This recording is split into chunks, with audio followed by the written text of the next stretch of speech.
Welcome back friends. तो आज हम बात करने वाले हैं computer questions asked by SSC. SSC के जो प्रीवियस ईयर कंप्यूटर क्वेश्चंस है वो यहाँ पर डिस्कस करेंगे और खास करके आपको मैं बताने वाला हूँ जेके भी इसी तरह के क्वेश्चंस पूछता है।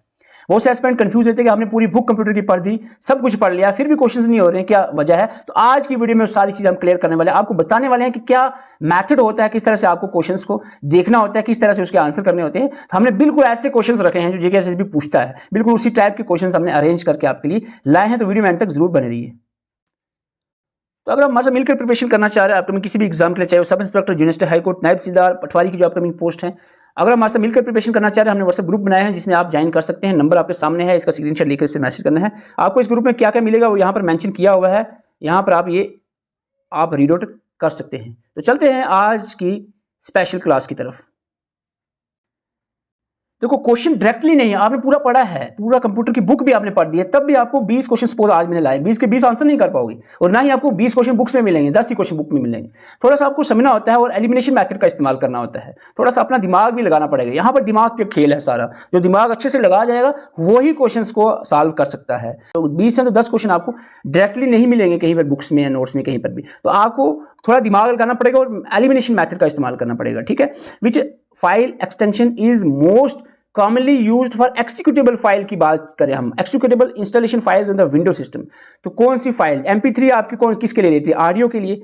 TXT टेक्स्ट फाइल के लिए होता है। JPG इमेज फाइल जो ग्राफिक फाइल्स होती है उनके लिए रहता है। तो एक्सिक्यूटेबल इंस्टॉलेशन फाइल के लिए क्या रहेगा? .exe आंसर रहेगा। क्लियर है? ओके। क्वेश्चन नंबर 2 आपके सामने है। बीच में क्वेश्चन देखो, बीच में क्वेश्चन जेके भी बिल्कुल इजी डालता है आपको। ये क्या है, आपका कॉन्फिडेंस कुछ ज्यादा हाई हो जाता है। फिर आपको एक ऐसा टफ क्वेश्चन आता है, कॉन्फिडेंस लेवल जो बिल्कुल जीरो पे आता है। आपने करना क्या है, आपने ज्यादा एक्साइटमेंट में नहीं आ जाना एक दो क्वेश्चन आसान देखकर, फिर जो टफ आएगा ना आप कंफ्यूज हो जाओगे, उसको सॉल्व ही नहीं कर पाओगे, ठीक है। आपने रिलैक्स रहना, आपको एक क्वेश्चन आसान कोई बात नहीं, टफ भी आएगा, ठीक है। अगर 20 है तो 10 आसान होंगे उसमें। ROM is primarily used for which of the following, अगर आपने रोम पढ़ा है ना पूरा, आपको रोम की एक टाइप होगी EEPROM। उसमें हमने नोट्स भी मेंशन किया, बुक्स में शायद आपको ना मिला हो सारी चीज़ें, नोट्स में हमने बुक्स से भी ज़्यादा ऑथेंटिक चीज़ें आपको अरेंज करके प्रोवाइड किया हुआ है। तो आपने वहाँ पर पढ़ा होगा कि जो बायोस है वो रोम की EEPROM में होता है। तो यहाँ पर मेन फंक्शन ही इसका यही होता है, स्टोरिंग द बायोस और फर्मवेयर। क्लियर है? देखो आपको क्या नहीं, रैंडम डाटा एक्सेस तो कोई फंक्शन ही नहीं है रोम का, टेम्परेरी नहीं है, ये परमानेंट है, टेम्परेरी नहीं। Storing files for permanent access के लिए, ये भी कोई स्टोरिंग के लिए स्टोरी स्पेशली जो है स्टोरिंग के लिए नहीं रखा गया है। इसमें और भी काम है, जो मैन इसका फंक्शन है वो है आपका प्राइमरी फंक्शन जिसको हम कहेंगे, वो है बायोस का स्टोर करना। क्वेश्चन नंबर 3 आपके सामने है, देखते हैं कौन 20 में से 18 क्वेश्चन करेक्ट करता है। जो भी करेगा कमेंट करना जरूर आप। 20 में से 18 हमने करेक्ट किया आज के सेशन में। What is the purpose of enabling the password on the PC? देखो बिल्कुल बेसिक क्वेश्चन है, बुक्स में डायरेक्टली नहीं मेंशन होगा। आप अपने सिस्टम में या मोबाइल में पासवर्ड क्यों लगाते हो? To improve the data signal strength? बिल्कुल नहीं। For providing an additional layer of security? हो सकता है ये। आगे देखते हैं, for reducing the installed application को रिड्यूस करने का? नहीं। For printing of the data PC? नहीं। सीधा आंसर आपका बी रहेगा। ओके। क्वेश्चन नंबर 4 आपके सामने है, which of the following action can typically be performed in the outbox? Outbox सब समझ लो जैसे कि आपका आ गया ऐसे ड्राफ्ट, या ऐसे ड्राफ्ट वाला फोल्डर आ गया, ठीक है। आउटबॉक्स को या ड्राफ्ट को, तो इसमें क्या होता है, जो भी आप ईमेल लिख रहे हो लेकिन कंप्लीट नहीं किया तो वो सीधा आउटबॉक्स में चला जाता है या ड्राफ्ट फोल्डर में चला जाता है।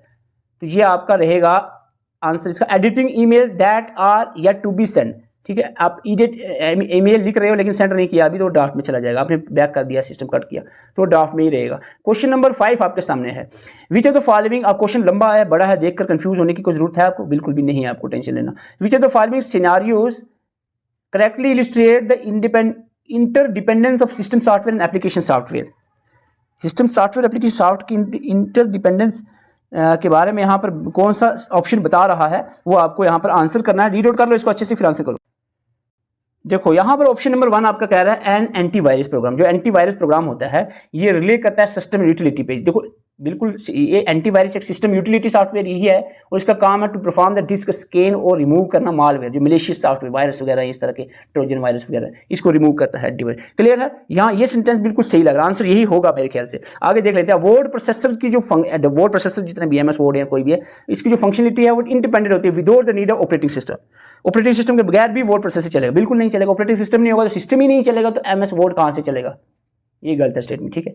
An operating system requires media player to manage the hardware device. Operating system को मीडिया प्लेयर की जरूरत पड़ती है हार्डवेयर को, डिवाइस को मैनेज करने के लिए। कोई जरूरत नहीं, मीडिया प्लेयर के बगैर भी ये डिवाइस कंट्रोल हो जाता है। और तीसरा है डिवाइस ड्राइवर जो होता है ना, ऑपरेटिंग एप्लीकेशन सॉफ्टवेयर बिल्कुल गलत है। डिवाइस ड्राइवर जो होता है ये सिस्टम सॉफ्टवेयर होते हैं, एप्लीकेशन सॉफ्टवेयर नहीं होते। तो सिंपली आपका आंसर रहेगा इस तरह से, आंसर आपको ढूंढना होता है। ठीक है, आप कहोगे नहीं यार ये तो हमारे सर के ऊपर से चला गया, ये तो आपने पढ़ाया नहीं, ये तो बुक में लिखा नहीं था, फलानी हमारी यहाँ देखी हमने ल्यूसेंट देखी, कोई बुक में नहीं था।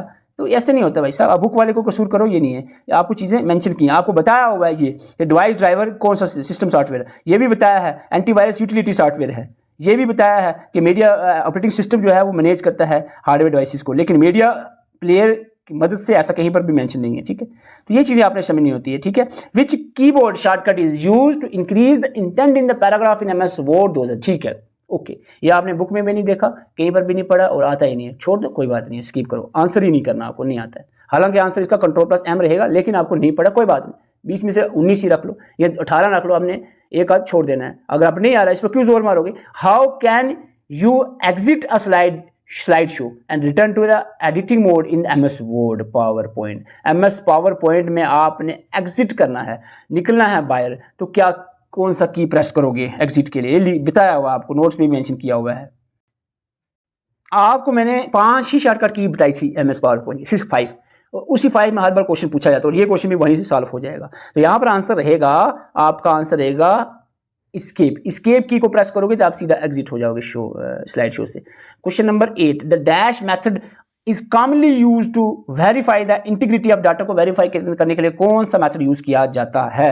Hashing, caching, duplication, compression. देखो आपको इतना तो अंदाजा हो गया होगा कि आप इसका डुप्लीकेशन और कंप्रेशन आंसर नहीं रहेगा, हैशिंग और कैशिंग में ही रहेगा आंसर। तो आपको 50% आपके पास चांस हो जाता है अगर आपने नहीं भी पढ़ा है ये क्वेश्चन, इस तरह का कंसेप्ट। तो आपका यहाँ पर आंसर रहेगा hashing is the method which is commonly use to verify the integrity of the data. और क्वेश्चन नंबर आपका 9 आ गया। देखो घबराना नहीं है, अगर 1-2 क्वेश्चन आपके जा भी रहे होंगे तो उसको स्किप कर देना, अगर आपको कोई भी क्वेश्चन ऑप्शन एलिमिनेट नहीं हो रहा है। अगर 1-2 ऑप्शन निकल रहे हैं तो आप उसको जरूर ट्राई करें। What are the correct steps for creating the blank presentation in MS PowerPoint में। आपने ब्लैंक प्रेजेंटेशन, एक न्यू ब्लैंक प्रेजेंटेशन, आपने पूरी प्रेजेंटेशन की बात चली, शॉर्टकट की हो तो वो अलग बात है, यहाँ पर आपको लॉन्ग मेथड बताया। तो सिंपली आप क्या करोगे, फाइल में जाओगे, न्यू में ब्लैंक प्रेजेंटेशन में जाओगे, फाइल में जाओगे, ब्लैंक प्रेजेंटेशन और न्यू में जाओगे। ये देखो सेंस भी आपको लगानी है, पहले फाइल में गए फिर ब्लैंक प्रेजेंटेशन में कहाँ आएंगे, ये तो ब्लैंक प्रेजेंटेशन लास्ट पे होना चाहिए, फाइल न्यू बाद में, ऐसा भी नहीं होगा फाइल लास्ट पे आ गए, ये भी नहीं, पहले फाइल ही में जाएंगे, ये ऑप्शन सारे कट हो गए, सीधा आपका आंसर ये रहेगा।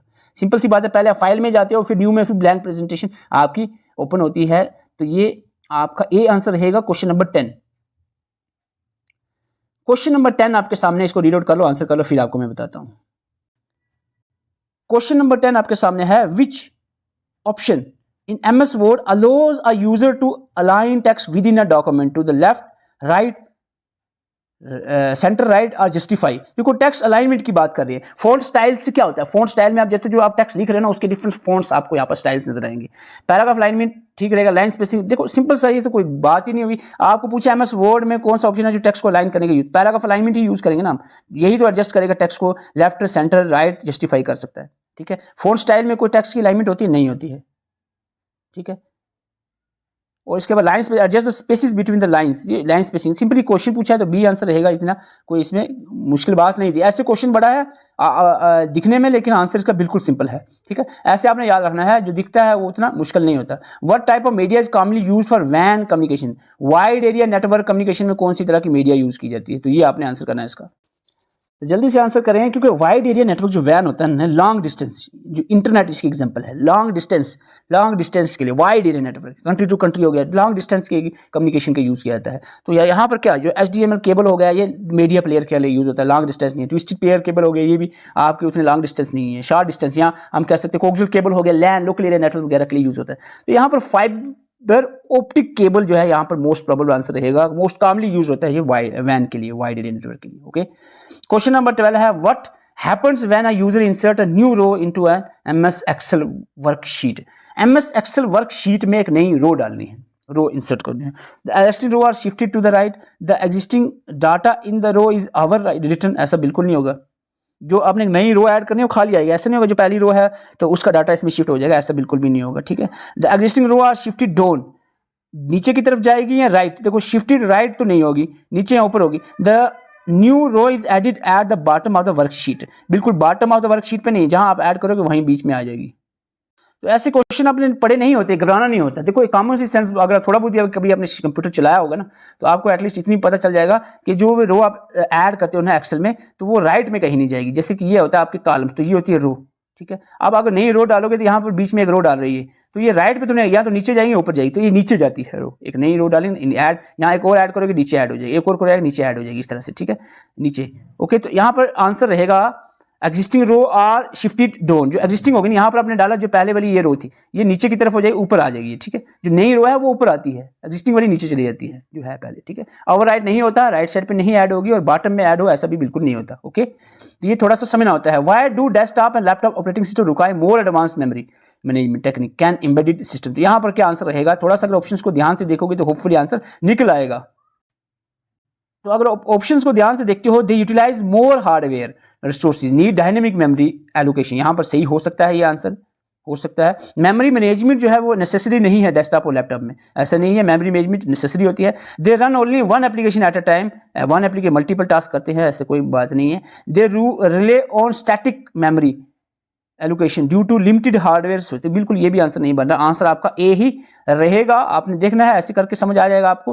फंक्शंस में मैं एक लेक्चर ला रहा हूँ अनकरीब, इस पे मैं सर्च कर रहा हूँ मटेरियल। फंक्शंस जो फार्मूलाज हैं एक्सेल के, इस पे हर बार क्वेश्चन पूछा जा रहा है और मोस्ट ऑफ द स्टूडेंट्स इसमें कंफ्यूज रहते हैं। इस पे मैं काम कर रहा हूँ, इस पे अनकरीब जो है मैं कुछ दिनों में आपको इस पे 10-15 दिन के अंदर ही कोशिश करूंगा इस पे एक डिटेल लेक्चर लाया जाए। What does the function, count जो है इसका क्या फंक्शन रहेगा। तो एक्चुअली काउंट का फंक्शन ही होता है काउंट करना नंबर ऑफ सेल्स को, तो इसका बी आंसर रहेगा। लेकिन ये तो इजी था, लेकिन इससे टफ करके क्वेश्चंस पूछे जा रहे हैं फार्मूलाज पे, तो मैं कवर करूंगा। Local area network, LAN, LAN में क्या होता है, in LAN which of the following most commonly used to ensure the data packets are efficiently forward to the correct device. तो ये कौन सी चीज बताएगी और कौन सी लेयर बताएगी, layer based on the MAC address. तो यहां पर ये काम है स्विच का, थर्ड लेयर में स्विच का काम रहता है। क्वेश्चन नंबर 16 आपके सामने है, which of the following statements about the CPU central processing unit is are correct. तो सीपीयू के बारे में बताना कौन सी दो स्टेटमेंट दी है, कौन सी सही है, करेक्ट है। CPU often refer to as brain of the computer, brain of the computer के, ये तो बिल्कुल सही है। CPU consist of 3 main parts, कौन से 3 मैन पार्ट्स होते हैं इसके, कंट्रोल यूनिट होता है, ठीक है, ओके। अरिथमेटिक लॉजिक यूनिट होता है, ओके। कैश मेमोरी बिल्कुल गलत है यहाँ पर। ये तीसरा पार्ट जो होता है वो होता है रजिस्टर, ठीक है। तो यहां पर आंसर इसका क्या रहेगा, आंसर रहेगा only 1 is correct, only 1 is correct. Question number 17 आपके सामने है, कमेंट जरूर करके जाने में कि आपके 20 में से कितने करेक्ट हुए। What is the size of ASCII character in bit, American standard code for information interchange, जो ASCII है, इसमें कितने बिट्स के करेक्टर्स होते हैं। तो यहां पर राइट आंसर रहेगा कितने बिट के करेक्टर्स को, जो करेक्टर्स ये करता है उसमें कितने बिट्स होते हैं, 8 बिट्स यहां पर ये शो करता है।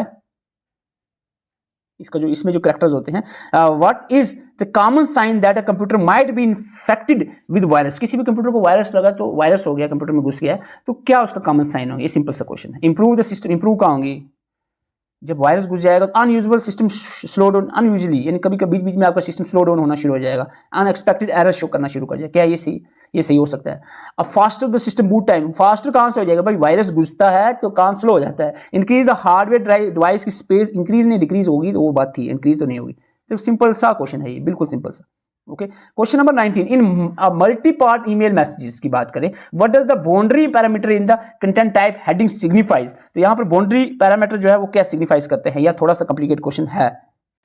तो यहां पर एक दो क्वेश्चन मान के चलते हैं कि थोड़ा सा हम कहेंगे टफ आएगा, और यहां पर आंसर रहेगा इस क्वेश्चन का, it makes the start and the end of each part is multi part message.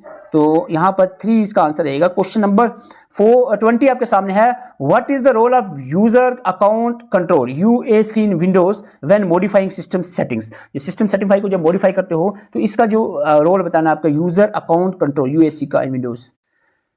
तो यहां पर राइट आंसर क्या रहेगा, जल्दी से बताएं। तो इसका जो आंसर रहेगा वो रहेगा to prompt for permission before making the system wide changes. 4 option इसका आंसर रहेगा। तो कैसा रहा आज का ये प्रैक्टिस सेट, और कमेंट करके जरूर बताएं कि 20 में से आपके कितने करेक्ट हुए, जरूर कमेंट करना, चाहे आपके 10 हो, 12 हो, 13 हो, 15 हो, जस्ट आपने लिख देना 12, 13, 15, 18, 19 जितने आपके करेक्ट हुए हैं। उम्मीद करता हूं कि 15 से ज्यादा आपके करेक्ट हुए होंगे। अगर आप अपकमिंग किसी भी एग्जाम की तैयारी करना चाह रहे हो, हमारे साथ मिलकर आपने अगर तैयारी करनी है, तो व्हाट्सएप नंबर आपके सामने है, इसका स्क्रीनशॉट लेकर इस पर आप मैसेज कर सकते हैं। तो आपको ग्रुप में क्या क्या चीजें मिलेंगी वो यहाँ पर आपको मेंशन है, ये भी आप एक बार रीड आउट कर सकते हैं। ओके, तो नंबर ये है, आप स्क्रीनशॉट लेकर इस पर मैसेज करें। जेके पुलिस सब इंस्पेक्टर की तैयारी कर रहे हो या फिर एंटी पटवारी की तैयारी कर रहे हो, अपकमिंग किसी भी एग्जाम की तैयारी कर रहे हो, यूनिवर्सिटी हो या किसी भी एग्जाम की, आप हमारे साथ कंटेक्ट कर सकते हो। Thank you for watching. Video को लाइक जरूर करके जाएं और कमेंट जरूर करें। Thank you for watching.